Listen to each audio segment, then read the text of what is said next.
Hello and welcome back to my YouTube channel. Sunday was the London derby between Chelsea and Tottenham. It is always a special win to get all 3 points from a rival in a derby, and Chelsea did that with a 3-0 win over Tottenham. This places Chelsea first place on top of the Premier League table, tied alongside Liverpool and Manchester United, and this season's title race is already heating up as of game week 5. Before we get to the main part of this video, I'd like to ask you to hit the subscribe button and drop a like on this video. So, without further ado, let's get back into the video. So Chelsea lined up in their usual 3-4-2-1 formation, while Tottenham played with a 4-3-2-1 formation to try and outnumber Chelsea in midfield. Tottenham got to a good start in the first half and they really put the pressure on Chelsea. Tottenham had a dominant first half performance and they were creating many goal scoring chances, and Tottenham came close to scoring first in this match. Tottenham was simply not clinical enough, and the Kane and Son partnership, which was very prolific last season, was nowhere to be seen in this game, and Chelsea was able to stabilize the match and grind out a goalless draw heading into the break. Chelsea's best area on the pitch is the midfield, and as soon as Kante came on, the game immediately switched in favor of Chelsea. The energy Kante brings to a team is out of this world, and when fit, Kante is the best player in the Premier League. 49 minutes after the second half began, Chelsea went 1-0 up through a perfect Chelsea set piece. Chelsea were more adventurous and they ended the match with 20 shots and 11 corners, which helped Chelsea in 2 out of the 3 goals scored.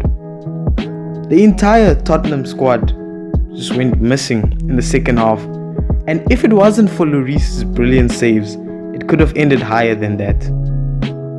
In the second goal, we see the same blunder resulting in a goal.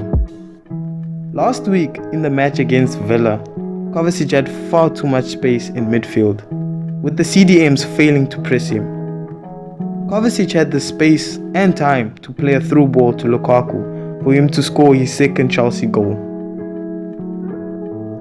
In this match, Chelsea pressed Tottenham's defensive line high upfield, and Kovacic was able to pass the ball to Kante.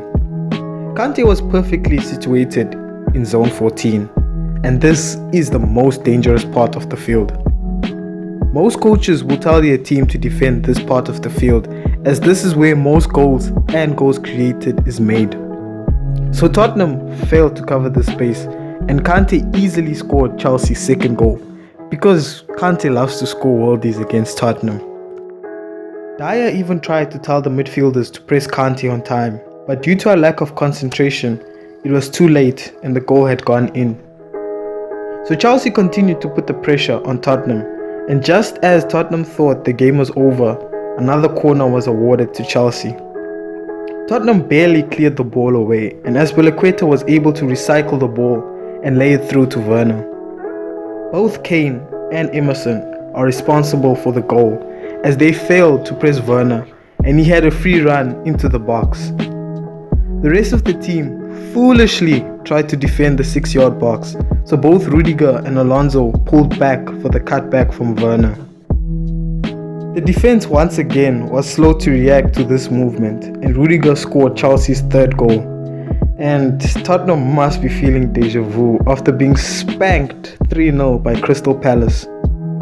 Major credits has to go to Marcos Alonso, as after Kante left Chelsea in 2017, his career seemed to fade away with a run of poor games.